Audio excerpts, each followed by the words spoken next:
Hello friend, সকলে কেমন আছেন? আশা করছি ভালোই আছেন। সকলকে শুভ সকাল জানিয়ে আজকের ব্লগটা স্টার্ট করলাম। আর আজকে এখন বাজে প্রায় 10:30 মতো।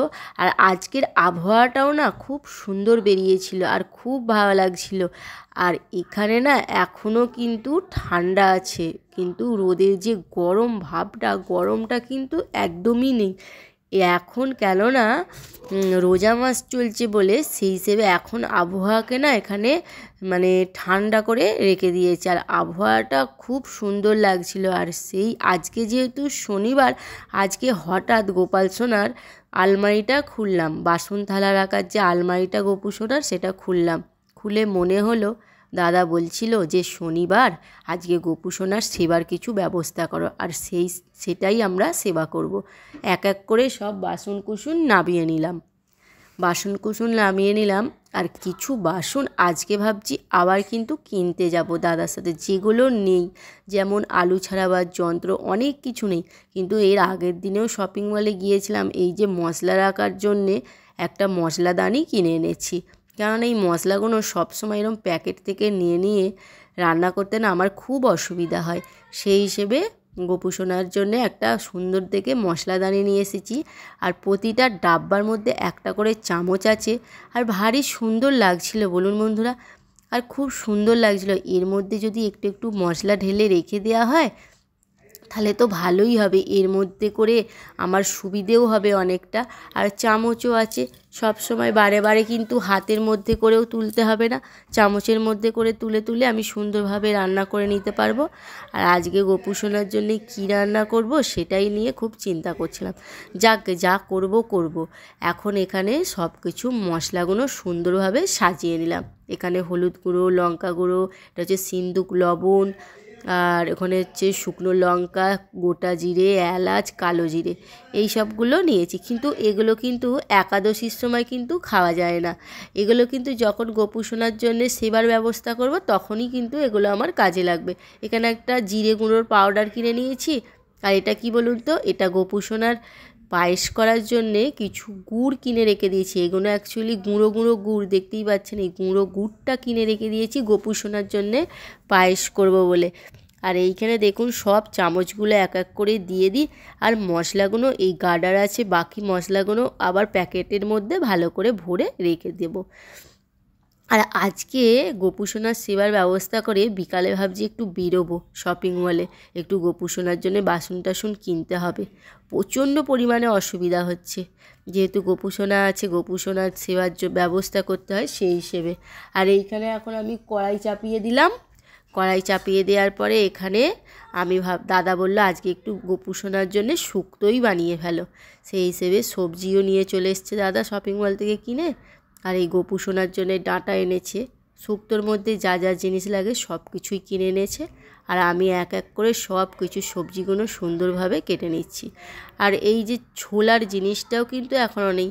আর এখানে কিন্তু ভাতটা হচ্ছে আর অল্প এখনও বাকি আছে। আর এই দুটো কড়াই আছে, একটা বড় আর একটা ছোট, এই দুটো কড়াইয়ের মধ্যেই কিন্তু হয়ে যায়। আর এখানে ভাবলাম যে শুক্তো করব, একটু বেগুন ভাজা করে দিই গোপু সোনার জন্যে। শুধু বেগুন ভাজা নয়, একটু আলু ভাজাও করব ঝিরিঝিরি করে। জানেন তো বন্ধুরা, যখনই আলু ভাজা কুটি ঝিরিঝিরি করে, তখনই একটা কথা খুব মনে পড়ে, যদি দেশে থাকতাম আলু ভাজার ওপর একটু পোস্ত ছড়িয়ে গোপু সোনাকে দিতে পারতাম। সেই কবে দেশে যাব কি জানি, তার নেই ঠিক।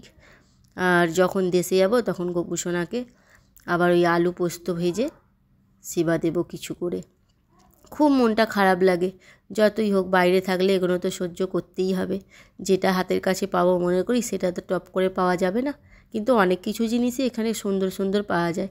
আর এই দেখুন আলু ছাড়াবার জন্য দাদা কত কষ্ট করছে, এইভাবে আলু ছাড়াচ্ছে।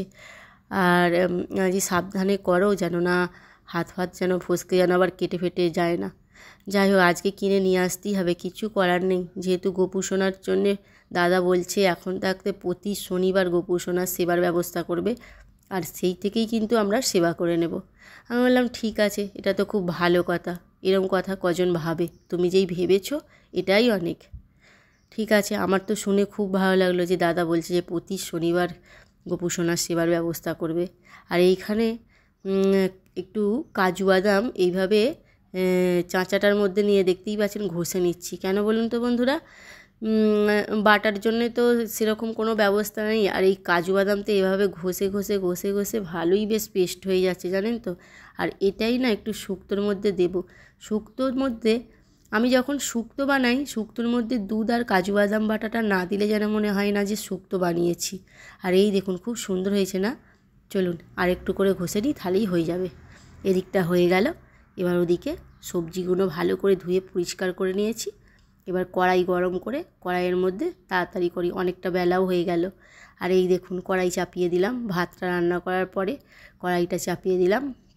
এর মধ্যে কালো জিরে, একটু শুকনো লঙ্কা দিয়ে দিলাম, আর একটু তেল দিয়ে দিলাম। আর কড়াই গরম হয়ে গেছে, এবার সবজিগুলো ছেড়ে দিই। আর সবজিগুলোর মধ্যে অনেক কিছুই ছিল, শিম, কাঁচকলা, তারপরে কচু, কুমড়ো, বেগুন, সব কিছুই ছিল। এবার ভালো করে নেড়ে চেড়ে এর মধ্যে এবার জল দিয়ে দেব।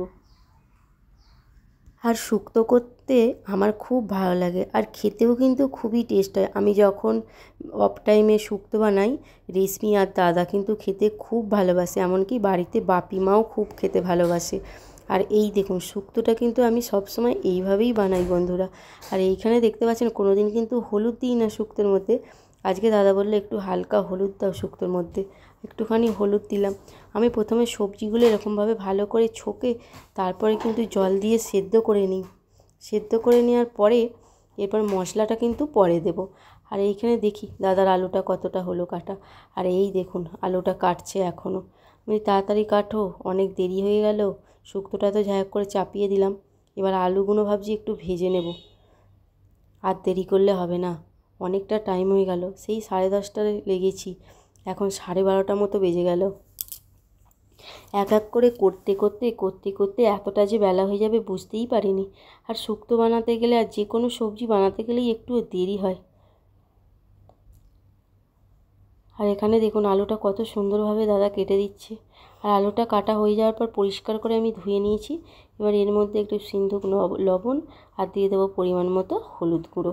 হলুদ গুঁড়ো দিয়ে ভালো করে মাখিয়ে নেব। হলুদ গুঁড়ো দিয়ে দেওয়ার পরে ভালো করে মাখিয়ে নিলাম। আর বেগুনগুলো তো আগে থাকতেই কেটে ভালো করে মাখিয়ে রেখে দিয়েছি, নুন হলুদ মাখিয়ে। এবার আলুটা মাখিয়ে নেব। মাখিয়ে নেওয়ার পরেই এবার আলুটা কিন্তু চাপিয়ে দেবো। তো চলুন বন্ধুরা আলুটা আগে তাড়াতাড়ি ভেজে নিই, হ্যাঁ অনেক দেরি হয়ে যাবে। ভাবছিলাম একটু পায়েস বানাবো, কিন্তু আর হবে না মনে হচ্ছে, কারণ অনেকটাই দেরি হয়ে গেছে। আবার নেক্সট বারে যখন বানাবো তখন হয়তো খ্যাপার জন্য একটু পায়েস বানিয়ে দেবোক্ষণ পরে মন হলে। আজকে অনেক দেরি হয়ে গেল। চলুন আজকে আলুটা ততক্ষণ ভেজে নিই। আলু ভাজার জন্য এখানে আমি শুকনো লঙ্কা আর অল্প কিছু জিরে দিয়ে দিলাম। জিরে দেওয়ার সাথে এটা ভালো করে আমি নেড়ে চেড়ে ভেজে নিলাম। এবার আলুটা দিয়ে দিলাম। আলুটা একটু ভাজা হোক, তখন আমি ওদিকে আদাটা একটু চেঁচে নিই। শুক্তোর জন্য যে যে মশলাগুলো লাগবে সেগুলো একটু রেডি করে রেখে দিই। দাঁড়ান ভালো করে নেড়ে নিই এখন আলুটা। আর খুব লো ফ্লেমে দিয়ে দিই, আস্তে আস্তে ঢিপ ঢিপ করে হোক। আর আলুটা ঢিপ ঢিপ করে করতে করতে করতে করতে দেখলাম আলুটা ভাজা ফিনিশ হয়ে গেছে। আর এখানে আমার আদাটাও চাঁচা হয়ে গেছে। আদাটা চেঁচে নেওয়ার পরে এখানে দিয়ে দিচ্ছি একটু জিরে গুঁড়ো, হাত দিয়ে দেবো একটু জিরে গুঁড়ো দিয়ে দিলাম। আর এখানে মশলাটা ততক্ষণ রেডি করে নেব। আর একটু রেড চিলি পাউডার দেবো, একটু রেড চিলি পাউডার দিলাম। এই রেড চিলি পাউডারটা কিন্তু একদমই ঝাল নেই, খুব অল্প ঝাল। আর এখানে একটু মশলাটা বানিয়ে ভাবছি শুক্তোর মধ্যে দিয়ে দেবো। এখানে 4টে এলাচ দিয়ে দিলাম। দিয়ে দেওয়ার পরে এখানে একটু গোটা জিরে দিয়ে দিলাম। গোটা জিরে দিয়ে দেওয়ার পরে এর মধ্যে একটু শুকনো লঙ্কা দিয়ে দেবো। একটা শুকনো লঙ্কা দিলাম। দেওয়ার পরে এবার এটা টমেটোটা দিয়ে দেবো। আর টমেটোটা বড্ড বড় বড় পিস করে কাটা হয়ে গেছে, একটু ছোট ছোট কাটলে যেন মনে হচ্ছিলো একটু ভালো হয়। যাই হোক, আর তাড়াহুড়োতে ছোট বড় এটা নিয়ে ভাবলে হবে না, যা হয়েছে হয়েছে। এবার একটু এর মধ্যে সিন্দুক লবণ দিয়ে দিলাম, দিয়ে ভালো করে এটা নেড়ে চেড়ে ভেজে নেব। আর টমেটো ভাজতে কতই দেরি লাগবে, তাই না? চলুন টমেটোটা ভালো করে ভেজে নিই। ভেজে নেওয়া হয়ে গেছে। এর মধ্যে জিরে, আদা, রেড চিলি পাউডারের পেস্টটা দিয়ে দিলাম। দিয়ে ভালো করে এবার একটু জল দিয়ে দিলাম, দিয়ে ভালো করে একটু কষিয়ে নেব। তো মোটামুটি কষানো হয়ে গেছে। এবার এই মশলাটা আমি শুক্তোর মধ্যে অ্যাড করে দেবো। তো চলুন বন্ধুরা, আজকে আমার গোপুসোনার জন্য যে এই সেবার ব্যবস্থা করছি, আমার যে কী ভালো লাগছে। যখনই আমি গোপুসোনার জন্য কিছু সেবার ব্যবস্থা করি তখন কিন্তু আমার খুব ভালো লাগে। আর আমি যখন গোপুসোনার জন্য সেবার ব্যবস্থা করি তখন কিন্তু আমার মুখের মধ্যে মাস্ক থাকে, আর আমি একটা একটা করে ভিডিও করতে থাকি আর আপনাদেরকে শোনাতে থাকি যে এই দেখুন এইটা দিচ্ছি, এইটা করছি। আর ওইটা করা কিন্তু উচিত নয়, খালি মুখে কথা বলাটাও উচিত নয় গোপুসোনার রান্নার সময়। আর এখানে দেখুন, শুক্তো মানেই আমি তো আপনাদেরকে বললাম কাজু বাদাম আর দুধ দিয়ে যদি না শুক্তো বানাই, সে শুক্তো আমার একদম খেতেই ভালো লাগে না। আর এই দেখুন, একটু দুধ দিয়ে দিলাম, দুধ দেবার পরে কাজু বাদামটা দিয়ে দিলাম। কাজু বাদাম দেওয়া হয়ে গেল। এবার ভালো করে এটা নেড়ে চেড়ে নেব, একটু নেড়ে চেড়ে ভালো করে মিক্স করে নেব। আর দেখুন এবার এর মধ্যে এবার সব সবজি কিন্তু একসাথে খুব ভালোভাবেই সেদ্ধ হয়ে গেছে। তো ফুটে যাবার পরে এর ওপর দিয়ে দিচ্ছি একটুখানি গুড় দিয়ে দিচ্ছি। যেহেতু চিনিটা আনা ছিল না, খ্যাপার জন্যে গুড়টাই আনা আছে। একটু মিষ্টি স্বাদ মতো দেওয়ার পরে এবার একটু ঘি দিয়ে দিলাম শুক্তোর মধ্যে। বাহ, বেশ সুন্দর দেখতে হয়েছে, তাই না বন্ধুরা?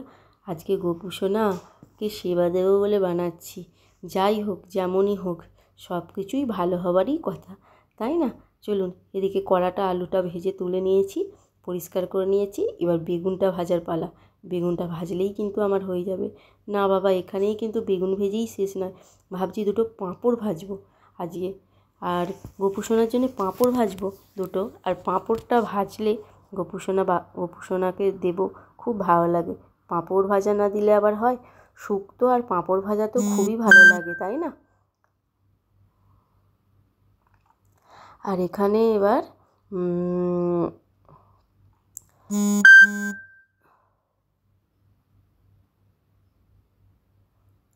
বেগুনটা ভালো করে নেড়ে চেড়ে ভেজে নেব। সব কিছু রেডি হয়ে গেছে। আর এই দেখুন, আমার গোপুসোনাকে সেবা দিয়ে দিয়েছি। আলু ভাজা, পাঁপড় ভাজা, বেগুন ভাজা, রাইস আর শুক্তো।